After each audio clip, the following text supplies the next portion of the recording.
할렐루야, 안녕하세요. 저번 시간 신명기 24장에서는 이혼과 재혼에 관한 규례와 이스라엘 백성들의 전반적인 삶에 대한 규례를 말씀하셨습니다. 신명기 25장 1절 사람들 사이에 시비가 생겨 재판을 청하면 재판장은 그들을 재판하여 의인을 의롭다 하고 악인은 정죄할 것이며 악인에게 태형이 합당하면 재판장은 그를 엎드리게 하고 그 앞에서 그의 죄에 따라 수를 맞추어 때리게 하라.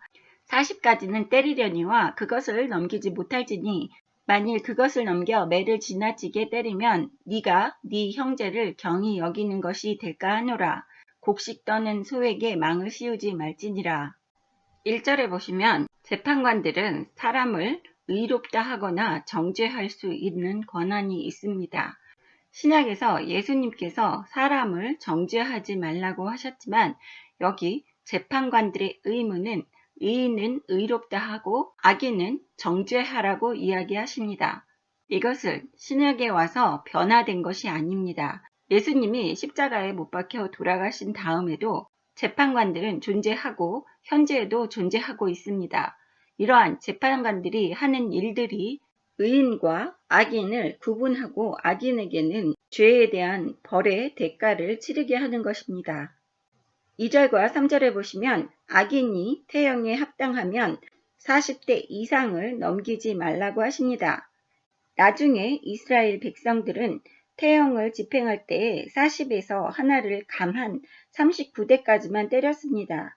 그 이유는 잘못 계수하여 40대를 넘게 때리는 일이 없도록 하기 위함이었습니다.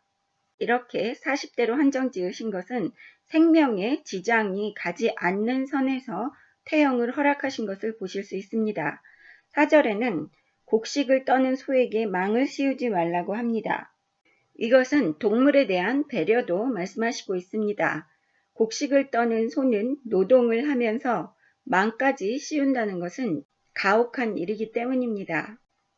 5절 형제들이 함께 사는데 그중 하나가 죽고 아들이 없거든 그 죽은 자의 아내는 나가서 타인에게 시집가지 말 것이요 그의 남편의 형제가 그에게로 들어가서 그를 맞이하여 아내로 삼아 그의 남편의 형제된 의무를 그에게 다 행할 것이요 그 여인이 낳은 첫 아들이 그 죽은 형제의 이름을 잊게 하여 그 이름이 이스라엘 중에서 끊어지지 않게 할 것이니라.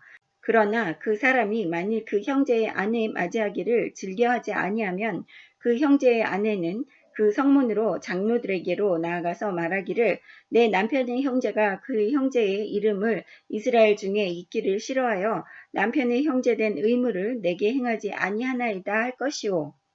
그 성읍 장로들은 그를 불러다가 말할 것이며 그가 이미 정한 뜻대로 말하기를 내가 그 여자를 맞이하기를 즐거워하지 아니하노라 하면 그 형제의 아내가 장로들 앞에서 그에게 나가서 그의 발에서 신을 벗기고 그의 얼굴에 침을 뱉으며 이르기를 그의 형제의 집을 세우기를 즐겨하지 아니하는 자에게는 이같이 할 것이라 하고 이스라엘 중에서 그의 이름을 신 벗김 받은 자의 집이라 부를 것이니라. 5절부터 10절까지는 죽은 형제의 대를 잇기 위한 의무에 대해서 이야기합니다.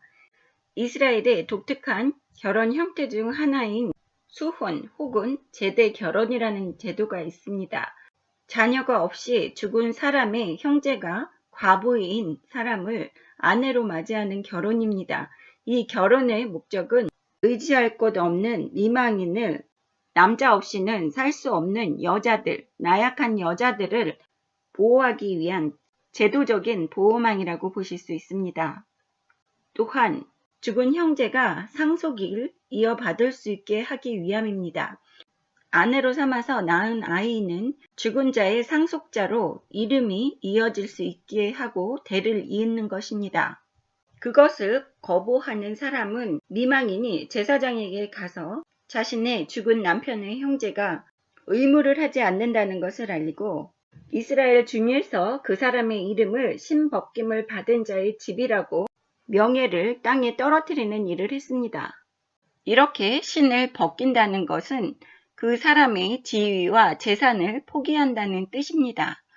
11절 두 사람이 서로 싸울 때에 한 사람의 아내가 그 치는 자의 손에 그의 남편을 구하려 하여 가까이 가서 손을 벌려 그 사람의 음낭을 잡거든 너는 그 여인의 손을 찍어버릴 것이고 네 눈이 그를 불쌍히 여기지 말지니라. 11절부터 12절까지는 어떤 여자가 남편을 방어하기 위한 목적으로 상대편 싸우는 대상의 음낭을 잡으면 그 여자의 손을 찍어버리라고 하셨습니다. 여기에서 이 말씀은 그 사람의 음낭이라는 것은 대를 이을 중요한 신체 부위이기 때문에 그 상대편의 대를 끊겠다는 그러한 의도로 볼 수 있는 것입니다. 또한 여자가 함부로 남의 남자의 중요 부위를 만진다는 것은 음란한 일이라고도 볼 수 있는 것입니다. 13절 너는 네 주머니에 두 종류의 저울추 곧 큰 것과 작은 것을 넣지 말 것이며 네 집에 두 종류의 돼 곧 큰 것과 작은 것을 두지 말 것이요 오직 온전하고 공정한 저울추를 두며 온전하고 공정한 되를 둘 것이라. 그리하면 네 하나님 여호와께서 너에게 주시는 땅에서 네 날이 길리라. 이런 일을 행하는 자 악을 행하는 모든 자는 네 하나님 여호와께 가증하니라. 13절부터 16절까지는 하나님의 자녀들은 절대로 남을 속이는 일을 해서는 안 된다는 것을 말씀하고 계십니다. 정직하고 올바른 생활을 하라고 하시는 말씀입니다. 17절 너희는 애굽에서 나오는 길에 아말렉이 너에게 행한 길을 기억하라. 곧 그들이 너를 길에서 만나 네가 피곤할 때 네 뒤에 떨어진 약한 자들을 쳤고 하나님을 두려워하지 아니하였느니라. 그러므로 네 하나님 여호와께서 너에게 기업으로 주어 차지하게 하시는 땅에서 네 하나님 여호와께서 사방에 있는 모든 적군으로부터 너에게 안식을 주실 때에 너는 처다에서 아말렉에 대한 기억을 지워버리라. 너는 잊지 말지니라. 17절부터 19절까지는 아말렉 족속은 출애굽한 이스라엘이 호렙산 근처 르비딤에 이르렀을 때에 이스라엘을 뒤에서부터 기습 공격하는 만행을 저질렀습니다.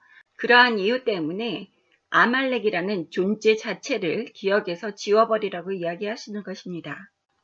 이렇게 신명기 25장에서는 태형과 정당한 보수에 관한 규례와 일하는 짐승에 대한 배려, 계대 결혼 제도, 공정한 상거래를 명령하시는 규례와 사회생활 전반에 관한 규례들을 말씀하셨습니다.